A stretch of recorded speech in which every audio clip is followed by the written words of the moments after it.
Hoje quem vai fazer a palestra vai ser o nosso querido Dudu, coordenador do grupo.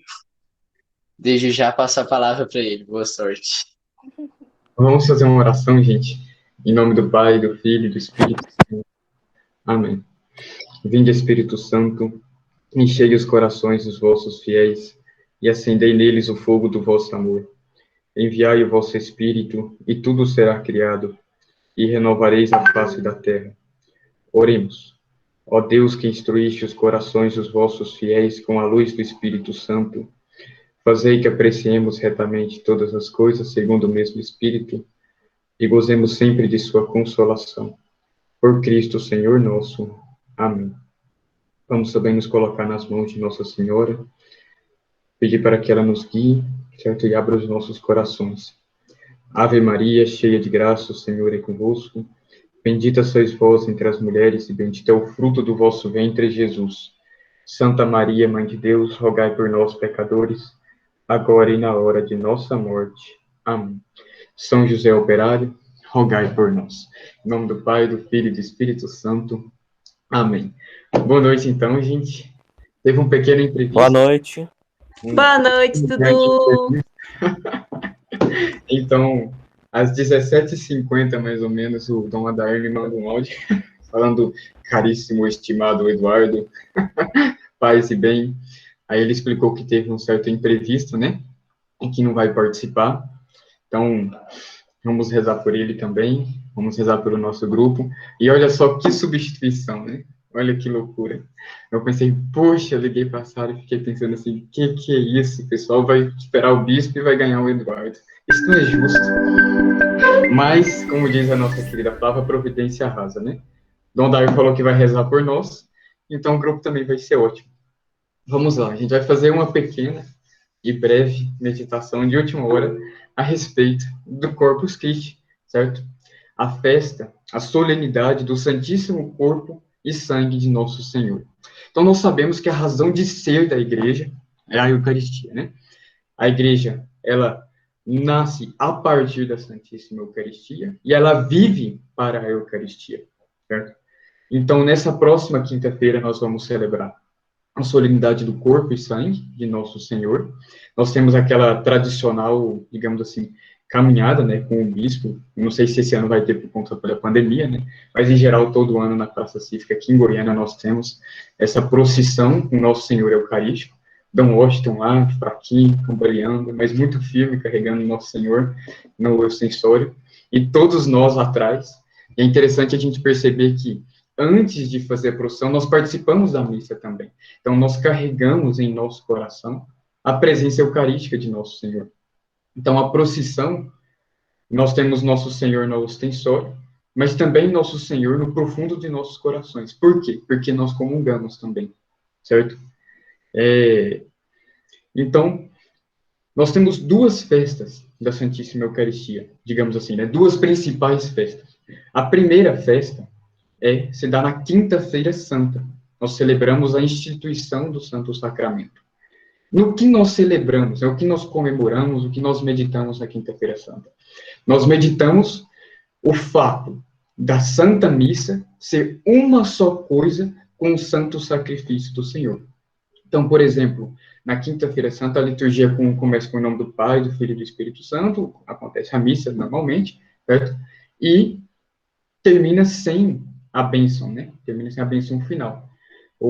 E na sexta-feira da Paixão, onde nós comemoramos a Paixão de Nosso Senhor, o padre entra silenciosamente na igreja e começa a celebração também sem fazer em nome do Pai, do Filho e do Espírito Santo. Por quê? Para mostrar que a celebração do Santo Sacramento, né, da instituição da Eucaristia e da Paixão do Senhor, são uma só e mesma realidade.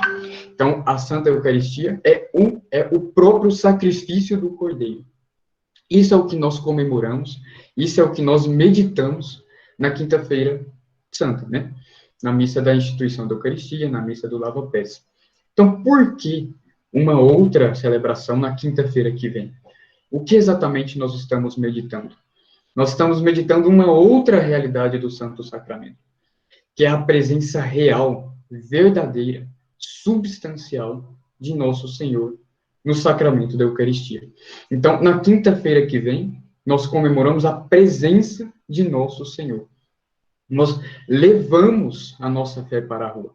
É interessante a gente perceber esse primeiro ponto. O Corpus Christi, gente, é uma festa católica, né? É uma festa feita por católicos, para católicos, e não tem dedo de protestante, não tem dedo de nenhuma outra religião. Por quê? Porque a adoração à Eucaristia, né, é próprio da nossa religião, né? A presença real de Nosso Senhor, física ali no templo, no espaço, é própria de nossa religião.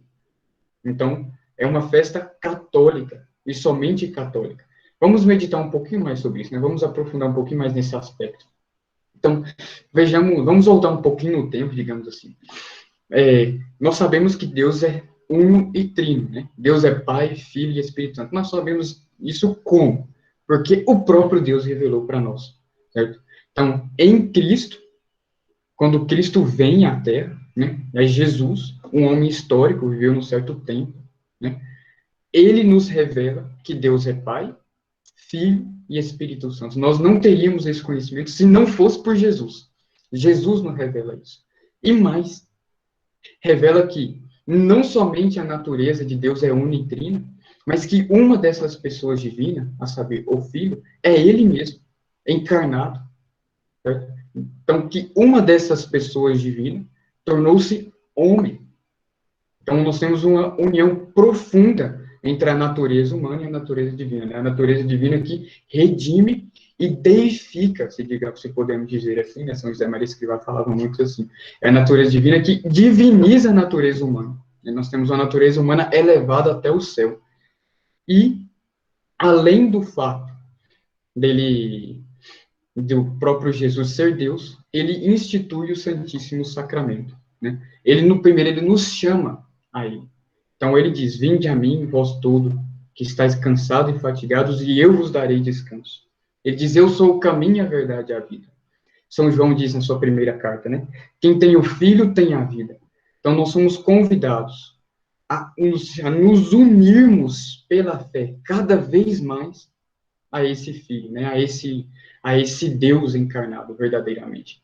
Mas até aí, muitos protestantes, né, estão junto conosco, creem na Santíssima Trindade, creem na maioria dos cristãos, na realidade, né? Isso é ponto de fé dos cristãos, na realidade, né? Todos os cristãos estão em comunhão conosco nesses pontos de fé. Então, que Deus é unitrino, que Jesus Cristo é verdadeiro Deus e verdadeiro homem, e que nós devemos nos unir a Cristo pela fé e comungarmos verdadeiramente dele, né, da sua presença na oração. Mas os católicos vão além. Nós cremos verdadeiramente que Cristo, esse mesmo Deus, instituiu 7 sacramentos. Um deles, o sacramento da ordem. Ele instituiu apóstolos, né, sacerdotes, para cuidar e administrar de todos os demais sacramentos. E o outro dele, que é especial, que nós vamos comemorar na quinta-feira que vem, é a Santíssima Eucaristia.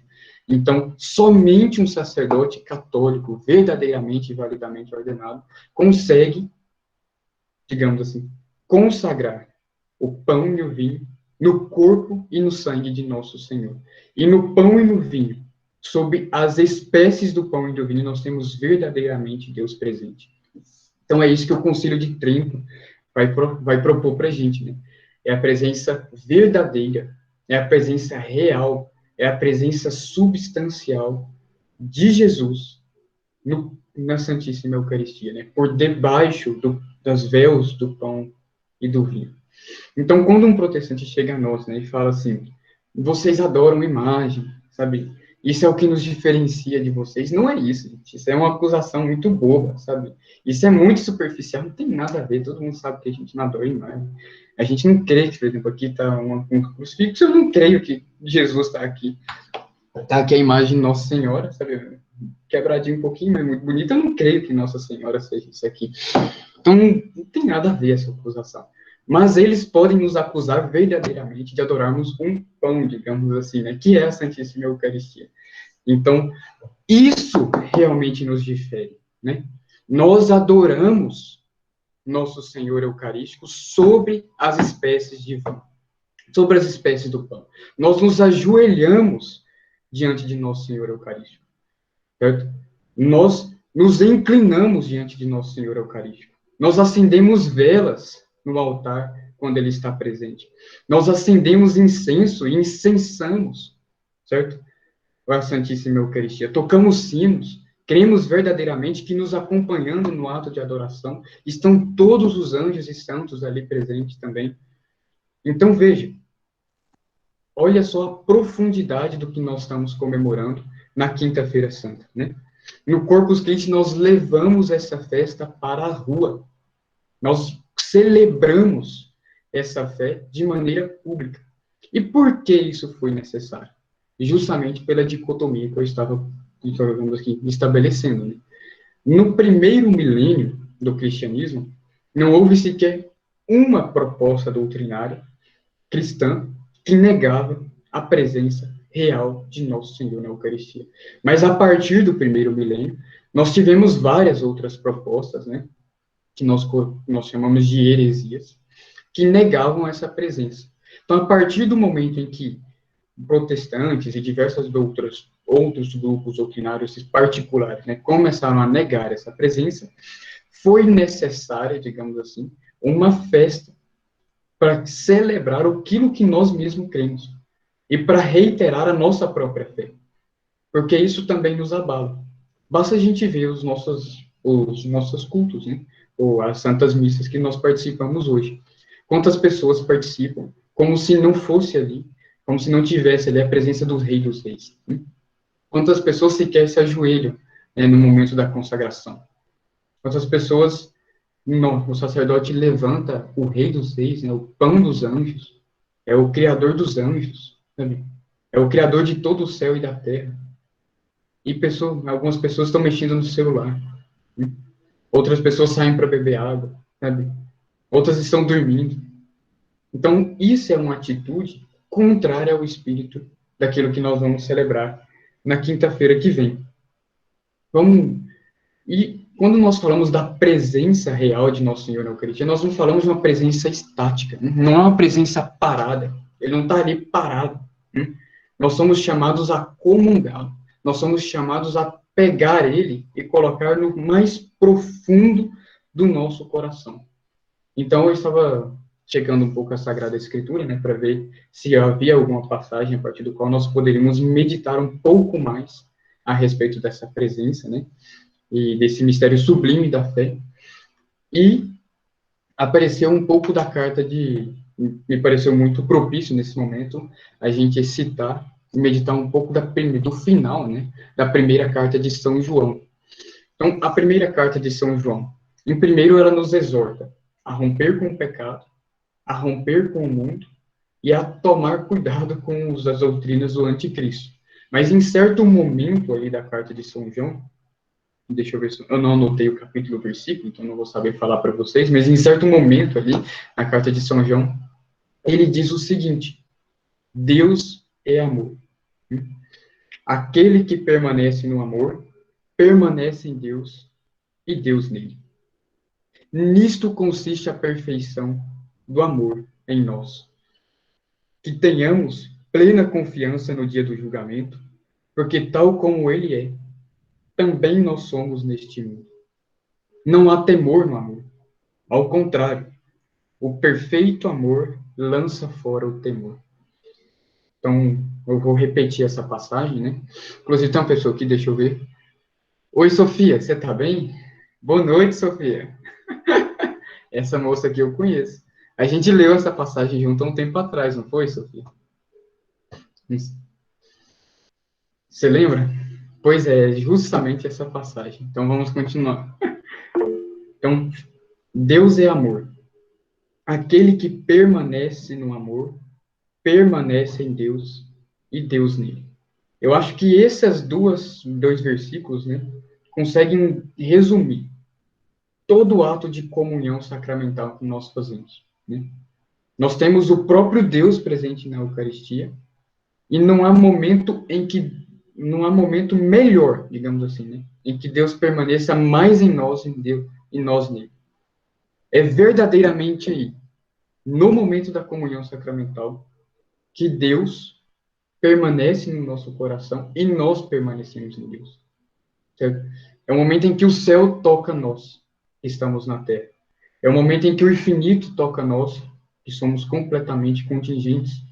É o momento que o necessário toca nós, que podemos, que nós estamos aqui atribulados, podemos existir, logo depois nós vamos morrer. Então, é o momento que o eterno toca o próprio temporal e nos eterniza. E nós saímos da Santa Missa eternizados. Isso que é o bonito. Então, a gente podia ter a graça um dia, né, gente, de participar da missa, sair e morrer logo depois, ir direto para o céu. Imagina só.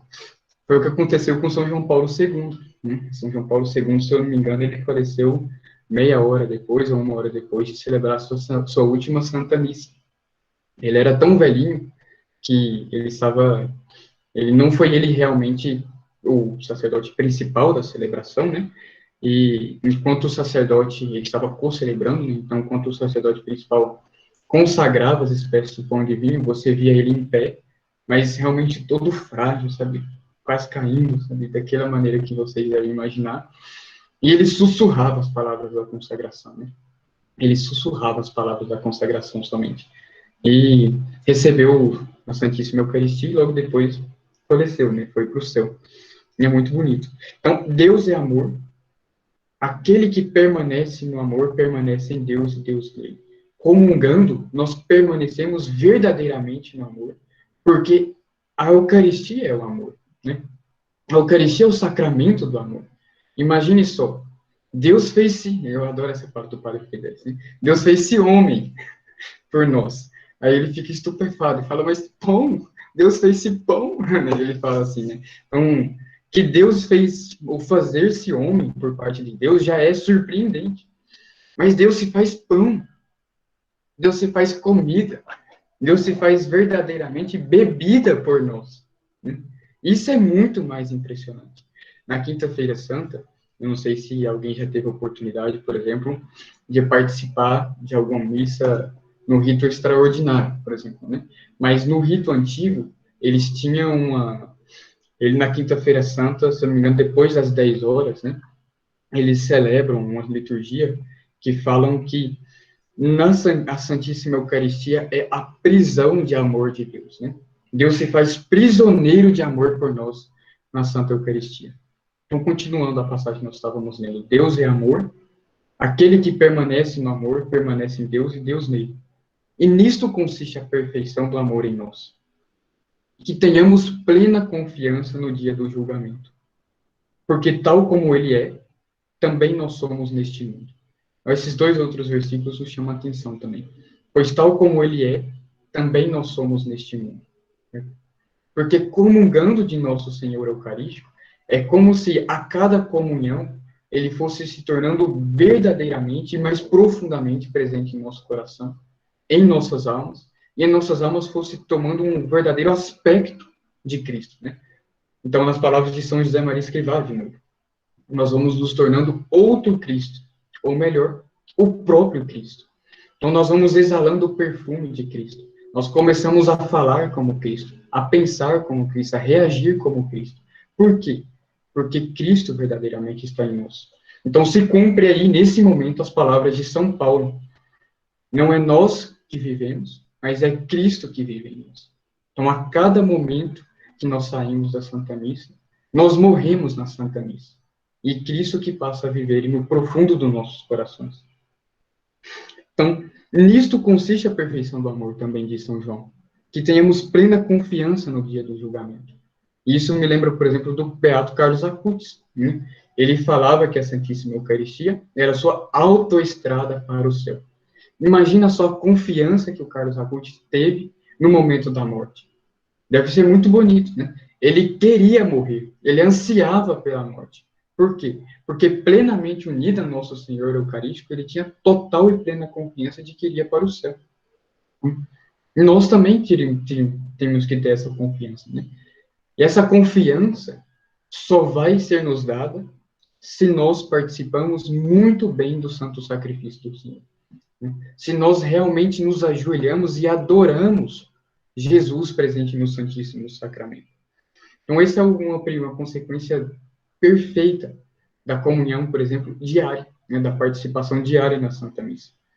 É a plena confiança na hora da morte. Claro, nós somos pecadores, nós somos miseráveis, então, ainda que nós participemos da missa todos os dias, nós temos medo de morrer, mas quanto mais nós comungamos, quanto mais nós amamos nosso Senhor Eucarístico, quanto mais essa confiança no dia do julgamento vai aumentar em nós. Por quê? Porque nós estamos nos tornando outro Cristo, o próprio Cristo. E aí, a passagem termina dizendo, não há temor no amor. Ao contrário, né? O perfeito amor lança fora o temor. Então, lança fora o temor não somente do inferno, não somente do fim do mundo, não somente do dia do julgamento, mas lança fora o temor que nós temos constantemente na nossa vida espiritual. Né? Nós pecamos, muitas vezes, e nos arrependemos do pecado por medo do inferno. Né? Isso que nós chamamos de contrição imperfeita. Mas a comunhão diária, né? A aproximação uma aproximação diária e constante de Nosso Senhor Eucarístico, tira de nós uma contrição imperfeita e coloca em nossos corações o arrependimento perfeito de nossos pecados. Nós nos arrependemos dos nossos pecados, não por temor, mas por amor a Deus. Né? Essa é a contrição perfeita. Se arrepender dos nossos pecados, porque amamos a Deus e queremos estar verdadeiramente unidos a Ele. Então, nós já falamos sobre o fato da festa da Quinta-feira Santa ser uma festa católica, do porquê foi necessária a instituição dessa festa e do que exatamente nós estamos comemorando. Meditamos um pouco uma passagem da Sagrada Escritura, que serve, digamos assim, para que a gente realmente passe a compreender a grandeza desse mistério da fé. E vamos falar de coisas, para terminar, de coisas muito práticas, né? De como participar bem da Santíssima, da Santa Missa, de como receber bem o Santo Sacramento. Como eu falei, Deus está presente no pão dos anjos ali, né? É o pão dos anjos. Como realmente recebê-lo bem? Então, nós podemos, na Quinta-feira Santa, e nós devemos celebrar a nossa festa de maneira pública. Né? Nós fazemos a procissão, nós nos ajoelhamos diante dele, acendemos incenso, certo? Nos inclinamos. Mas algo muito mais importante que isso é o nosso coração. Né? Mais importante que essas manifestações exteriores, que são muito importantes, é uma manifestação de devoção interior ao Santíssimo Sacramento. Nós devemos receber o Santo Sacramento em estado de graça. Em estado de graça. Certo? Nós não podemos estar em estado de pecado mortal. Então, uma pessoa que vive em adultério, por exemplo, não pode comungar. Né? Uma pessoa que cometeu algum roubo, por exemplo, não pode comungar. Uma pessoa que cometeu algum pecado mortal, é claro, eu falo, por exemplo, do roubo, mas, claro, tem diversos, digamos assim, contextos e contextos, né? Isso é sempre bom ser discernido junto com o sacerdote.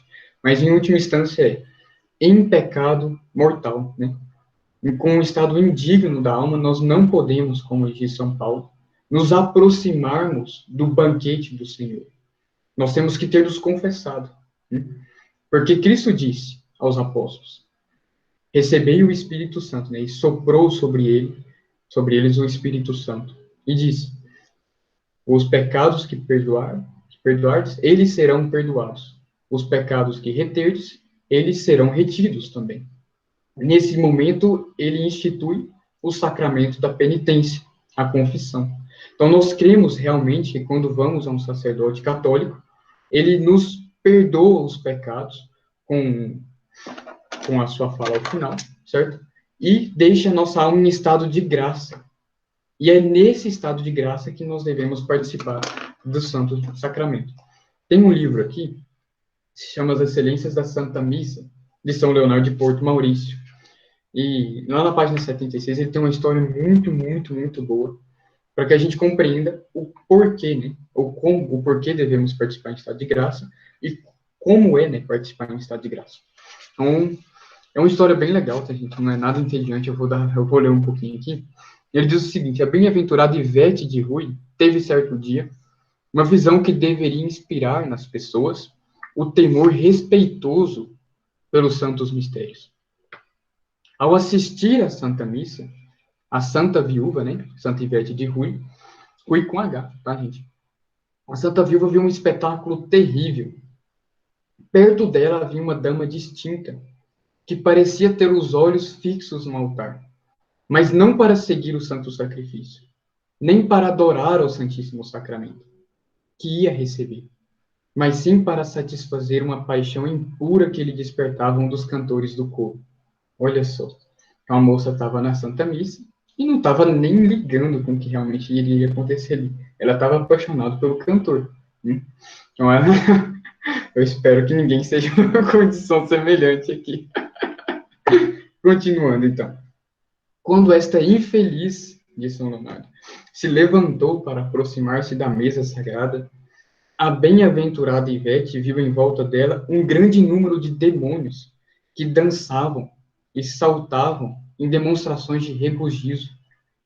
Uns lhe seguravam a cauda do vestido, outros lhe ofereciam o braço, e todos lhe faziam cortejo e serviam-lhe, aplaudindo seu ato de sacrilégio.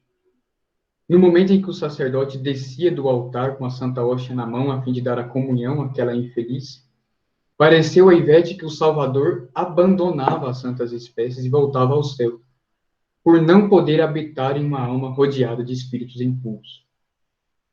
Com essa imodéstia sacrílega, ela havia atraído para si os demônios e afugentado o divino Salvador, segundo a inefável sentença do Espírito Santo.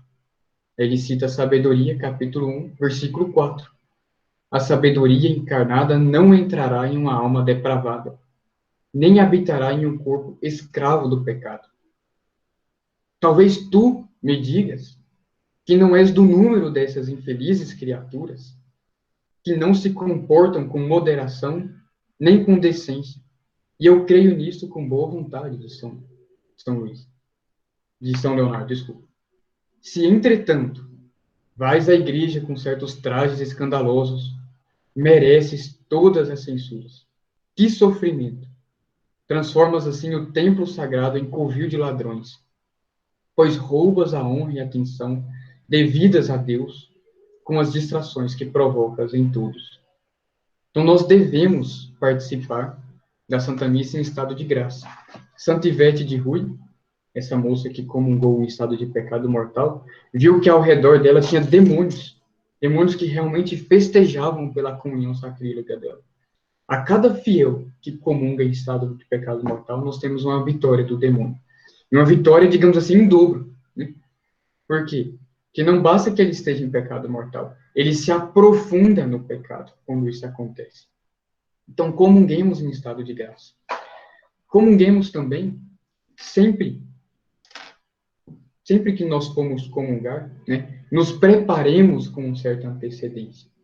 Teremos, por exemplo, 15 minutos, 30 minutos para fazer uma oração de preparação e não saiamos da igreja sem ter feito uma ação de graças, né, sem ter agradecido pela presença do Senhor em nossos corações.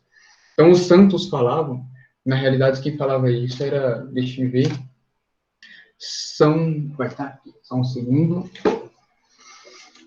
São Pio X, né? São Pio X falava isso, que devia ter, no mínimo, 15 minutos de ação de graça depois da Santa Missa. Então, tem gente que a Santa Missa nem terminou, já está saindo. O padre está dando a benção, já está saindo. Dá vontade de sair nos avisos? Dá, não sai, tá, gente? Então, São Pio X fala que são 15 minutos. Eu, às vezes, não consigo ficar 2 minutos. Ele falava que o mínimo era 15 minutos. Né? Então, a gente tem que se esforçar por rezar antes da Santa Comunhão e depois da Santa Comunhão. E nós temos que nos esforçar também para cumprir o espírito do Corpus Christi. Qual é o espírito do Corpus Christi? É publicamente celebrar a nossa fé, é manifestar publicamente que cremos na presença real e verdadeira de nosso Senhor. Mas isso pode se dar a toda a Santa Missa. Quando ao comungar, nós comungamos de joelho, que não se aproxime da fila da comunhão diante do padre e comungue em pé. Não é que é proibido, não é proibido, mas se ajoelhe. Receba como uma criança, né? Dom Atanásio Schneider falava isso, receba como uma criança. As crianças confiam plenamente em nosso Senhor. Então, se ajoelhe e se torne ali naquele momento uma criança diante do sacerdote. De preferência, receba na boca também o Santo Sacramento. Por quê? Quando nós recebemos na mão, pode ser que fique algumas partículas de nosso Senhor Cristo, de nosso Senhor em sua mão, e que nós saímos espalhando essas partículas pelo mundo afora. É um perigo, né? Então, de preferência, comungar na boca. É claro, nós estamos num período um pouco difícil, né? Então, não é pecado nenhum que nós comunguemos na mão, não estou falando que seja, né? E nós temos certas orientações também, em algumas paróquias são até proibidos de comungar na boca, mas passando esse período também, voltando, por exemplo, à permissão geral de se comungar na boca, o ideal é que todos nós comunguemos de joelho na boca, como verdadeiras crianças, né? Deixe-me ver. Bem, então era isso que eu tinha programado para falar. O que eu gostaria de instilar no coração de cada um de nós, né, até mesmo no meu também, essa devoção profunda pela Santa Eucaristia e exortar, na realidade, né, cada um aqui presente, então Gabriel, o outro Gabriel, a Gabriela, são vários Gabriéis, a Flávia, a Sofia, o Pedro, o Vinícius, a Juliana, Sabrina, exortar todos, né, que nós não participemos da missa somente no domingo, né, que nós não participemos da missa também sem termos nos preparado e sem a devoção interior necessária. Porque, senão, aquilo que nós vamos celebrar na quinta-feira que vem é vazio de sentido, né? Não tem significado algum. Porque nós não cremos, e melhor, nós não vivemos isso no nosso dia a dia. Então, fica uma exortação para participar da missa além dos domingos. Né? Claro, todos os domingos e em outros dias também. Participando da Santa Missa, recebendo a Santíssima Eucaristia, nós recebemos o verdadeiro corpo e sangue de nosso Senhor. Vixe, começou uma festona aqui em casa, gente. Então é isso, pessoal.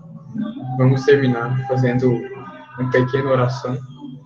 Em nome do Pai, do Filho e do Espírito Santo. Amém. Ave Maria, cheia de graça, o Senhor é convosco. Bendita sois vós entre as mulheres, e bendito é o fruto do vosso ventre, Jesus. Santa Maria, Mãe de Deus, rogai por nós, pecadores, agora e na hora de nossa morte. Amém.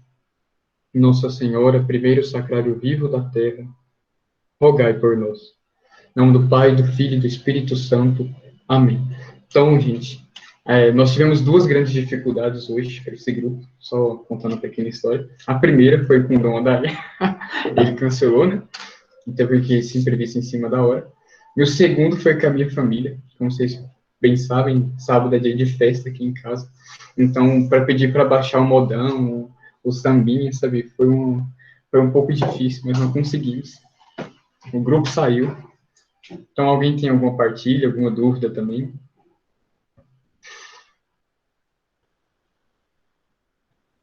Foi Deus que permitiu que Dom Andair cancelasse para você não estar na moda desde 6 horas da tarde, bebendo cerveja. Mas eu fiquei pensando depois, assim, né? Imagina só como funciona a providência divina. Então, Andair, de fato, poderia estar aqui, poderia falar conosco, né? Mas em outro lugar em que ele está, talvez ele encontre uma pessoa que esteja muito mais precisado da palavra de Deus, né? E ele é uma pessoa, um bispo muito bom, sabe, de profunda fé. Então, talvez nessa noite de hoje, uma alma seja salva, porque ele não está aqui, né? A providência arrasa sempre. Hum. E quando você falou da comunhão na boca, eu me lembrei do cuidado que nesse tempo que a gente precisa ter nesse tempo que comungamos nas mãos, né? Agora tudo nosso é sair jogando álcool em gel o tempo todo. Então, Boa, assim, é importante nós verificarmos se não ficou nenhuma partícula de Jesus, porque senão depois é só álcool em Jesus e Jesus vai para todos os lugares. É importante a gente dobrar o zelo, né, nesse tempo de pandemia, nesse tempo que precisamos comungar nas mãos, né? O grande ponto claro, comungar na mão também não é pecado, como eu havia dito, né? Mas nós podemos fazer disso uma prática muito zelosa, como a Flávia estava falando, sabe? Então, nós podemos comungar na mão, e se essa for uma opção, nós devemos, é claro, né? Não tem problema algum, mas nós devemos fazer isso com total zelo e total cuidado, sabe? Então, há uma maneira de se comungar, né? Não é como se estivesse pegando uma bolacha e comendo, gente. Verdadeira referência, ou com verdadeira reverência, não referência, verdadeira reverência, né? Como a Flávia disse, tome sempre cuidado para ver se não ficou partículas, né, na sua mão, e se ficou, que comungue novamente, né? Dá uma lambidinha ali, dá um beijinho. Pois não, tá todo mundo passando bastante álcool em gel, pode lamber a própria mão, a mão vai estar limpinha. As nossas mãos nunca estiveram tão limpas quanto nesse E tempo. olha, só um negócio que me veio à cabeça agora. Mesmo que não tiver com a mão cheia de álcool em gel, pode comungar com sujinha mesmo, tá? Pode dar uma lambidinha sujinha mesmo. Deixa eu contar uma história que aconteceu. Eu não estava presente quando me disseram, quando aconteceu isso, mas é uma história muito interessante. Uma vez, né?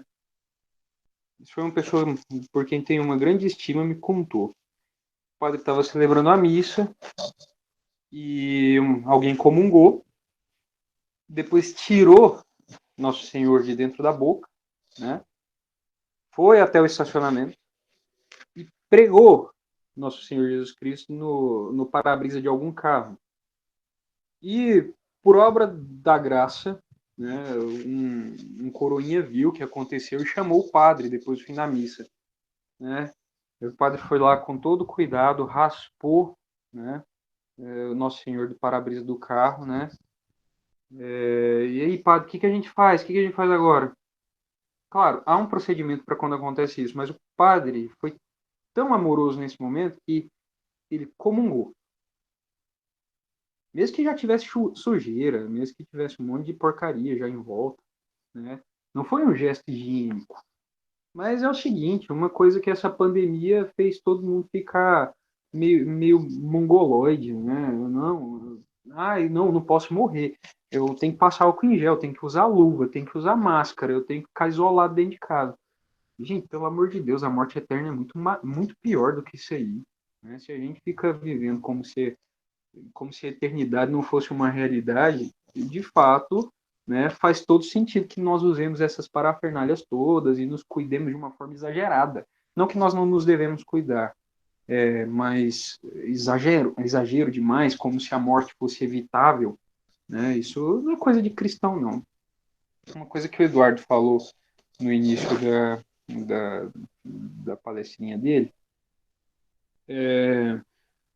não sei quantos realmente já participaram do Corpus Christi lá na Praça Cívica, mas todas as vezes que eu participo, infelizmente não teve ano passado por conta desse pandemônio todo, mas todas as vezes que eu participo daquela celebração e o arcebispo vai guiando o povo com Jesus à frente, me lembra dos tempos dos apóstolos. Não que eu estivesse nos tempos dos apóstolos, mas eu imagino que fosse mais ou menos daquele tipo. Dá para imaginar as multidões seguindo Jesus. Dá para imaginar as multidões seguindo Jesus para ouvi-lo, para tentar tocar na orla das suas vestes, como fez aquela mulher hemorroíça, né? Quando nós celebramos o Corpus Christi, né, com o bispo lá na Praça Cívica, fica muito claro que essa é a igreja de Cristo, essa é a igreja dos apóstolos, essa é a igreja que tem Cristo como seu cabeça de fato, né? Dá uma sensação, uma baita sensação de segurança, uma coisa muito bonita. Só uma última partilha, né? Assim, às vezes no início da conversão, tal, a gente tem um pouco de dúvida, Jesus está ou não está lá, né? Assim, a primeira vez que Nosso Senhor falou abertamente sobre a Eucaristia foi num dos seus sermãos, se não me engano, não foi foi em Cafarnaum, não me lembro, mas está lá em João capítulo 6.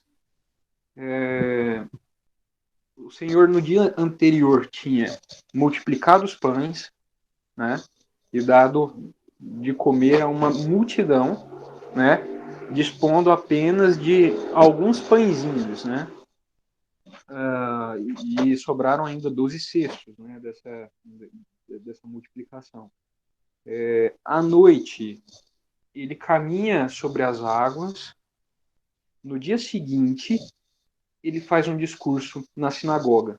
Na sinagoga? Não lembro, mas ele faz um discurso. E ele diz, né, olha, os nossos pais comeram o maná do deserto e morreram, mas eu sou o pão vivo que desceu do céu. Né? E ninguém come desse pão quem come desse pão viverá eternamente, né? E o pão que eu vos darei é a minha carne pela redenção do mundo, né? Quando os judeus ouviram isso, o que esse homem está falando? Tá louco? Como é que ele vai dar de comer a própria carne? Canibal? E é justamente essa a impressão que tiveram, né? A impressão do canibalismo, como se, como se Jesus estivesse incentivando o canibalismo, como se de fato todo mundo fosse agora atacar Jesus, né? Fosse atacar Jesus naquele momento e comer a sua carne. Mas as palavras de São Pedro podem nos dizer muito, porque os discípulos também não entenderam naquele momento, né? Quando Jesus se vira para eles e diz, né? Foi todo mundo embora, e vocês vão também, né? Tipo assim, São Pedro toma a palavra e diz: aonde iremos, né? Só tu tens palavra de vida eterna. Então, ainda que não nos seja perfeitamente intelectível, não seja perfeitamente compreensível, bicho, é Jesus quem disse, tá? Se você crê que ele é o Verbo encarnado, né? Se você crê que ele é o próprio Filho de Deus, o próprio Deus que se fez homem, então dá crédito à palavra do seu Deus, poxa.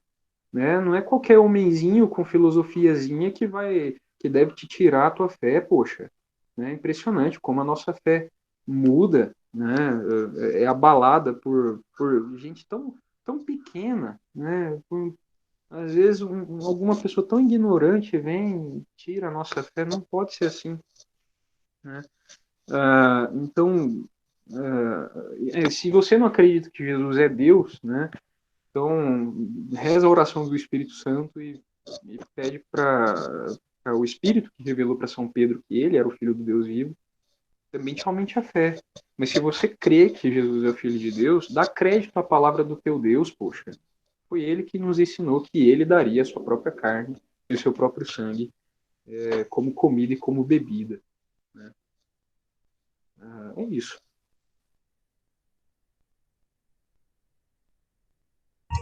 Obrigada, Pedro, pela segunda palestrinha. Sempre muito bom ouvir você dar palestras para a gente nos comentários das palestras. Adoramos.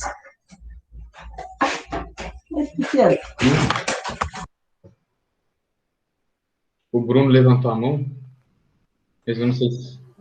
Eu adoro essa função aqui do Meet. Terceira palestra, hein? Mas eu sempre acho estranho. É muito educado você, Bruno. Terceira da noite. Porque assim, eu já coisa a rápida. primeira vez eu fiquei assim, nossa, o que é isso aqui, levantar a mão, né? Eu fui lá e cliquei só para ver o que era, e acabou que a pessoa acha que você quer falar, mas... segurar um homem. A primeira vez que eu fiz isso também foi no meio da aula, a professora parou a aula, voltou pra chamada e falou, quem levantou a mão aí? Eu, opa. Mas é o seguinte, eu só queria compartilhar um negócio mesmo, né, palestrinha dessa vez, não. Essa relação que realmente Jesus encarnado, porque eu já falei isso pra Maria Paula, já falei isso pra alguns de vocês, que eu tenho uma dificuldade muito grande nisso. Porque eu sempre falei assim, nossa, deve ter sido muito bom ver na época de Jesus, né? Jesus estava lá, você conversava, escutava de volta, tudo mais tal. E todos os grandes santos falam. Hoje é muito melhor, porque em cada esquina tem Jesus. E esse é um ponto que, por exemplo, eu mesmo tenho que estar trabalhando muito em mim. Eu tento fazer com o máximo de reverência possível quando vou comungar, mas esse é um sentimento que, pelos meus olhos não conseguirem ver aquele Cristo de fato, querer realmente ficar vendo os milagres eucarísticos acontecendo, né? Acaba que é um pouco difícil. Eu não sei se mais gente tem esse tipo de dificuldade, igual a mim, mas é um problema que realmente deve ser falado, porque, por exemplo, aqui em casa, meu pai, ele não acredita de fato que ali é corpo e sangue de Cristo. Ele acha que é meramente simbólico, como muitos protestantes fazem ser simbólicos dos ritos deles. Mas, enfim, era só essa parte mesmo. Então, quando comungarmos, mesmo que não consiga, tipo assim, falar assim, Deus, eu acredito que o Senhor está ali, mesmo não conseguindo compreender, é uma maneira de você demonstrar humildade e fé perante um ato tão importante, tão relevante para nossa religião. E é catequético também, né, Bruno? A nossa devoção exterior é catequética, né? Então, como eu estava falando, a devoção pública no Corpus Christi, certo? Que nós fazemos com a procissão, é posta em prática todos os dias por nós, na Santa Missa, quando nós comungamos, mostrando certa reverência exterior, né? Isso é catequético. Então, da mesma maneira que no Corpus Christi a gente catequiza muitas pessoas, também quando nós vamos comungar, nós catequizamos. Quando nós, por exemplo, nos ajoelhamos, né? A gente ajoelha somente diante de Deus, né? Então, a pessoa já entende, poxa, ele crê que ali está Deus, né? Alguma coisa de diferente acontece ali. E, tipo, é muito interessante porque eu não sei se foi no Instagram do Dé e do Tiba que eu ouvi sobre isso, mas essa é a principal forma de você catequizar seu filho.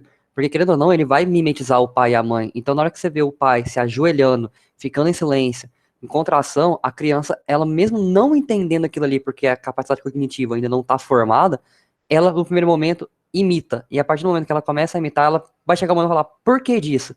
E aí ela começa a entrar cada vez mais na fé, assim. Porque eu lembro que a pergunta que foi feita era, como fazer com que a criança não se disperse na missa? Ora, seja o exemplo, não se disperse também, não pega o seu celular, não sai cumprimentando todo mundo na fila da comunhão, não fica fazendo dancinha de forró no meio da missa. Então, tudo isso é uma forma de catequese também.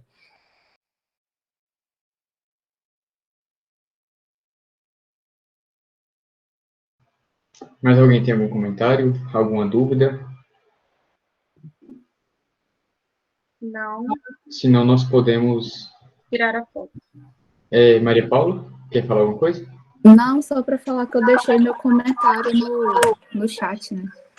Deixa eu ver então. Eu não quis interromper a hora que o Bruno estava falando. Certo, então a gente pode encerrar fazendo uma oração de comunhão espiritual também.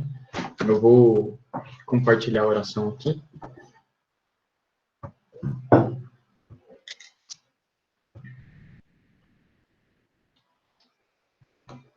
E depois a gente tira a nossa foto. E depois a gente sai para comer também. Em nome do Pai, do Filho e do Espírito Santo. Amém. Meu Jesus, eu creio que estais realmente presente no Santíssimo Sacramento do altar. Amo-vos sobre todas as coisas, e minha alma suspira por vós. Mas como não posso receber-vos agora no Santíssimo Sacramento, vinde ao menos espiritualmente a meu coração. Abraço-me convosco como se já estivesseis comigo, uno-me convosco inteiramente, a não permitais que torne a separar-me de vós. Amém. Santa Maria, Mãe de Deus, rogai por nós. Em nome do Pai, do Filho e do Espírito Santo. Amém.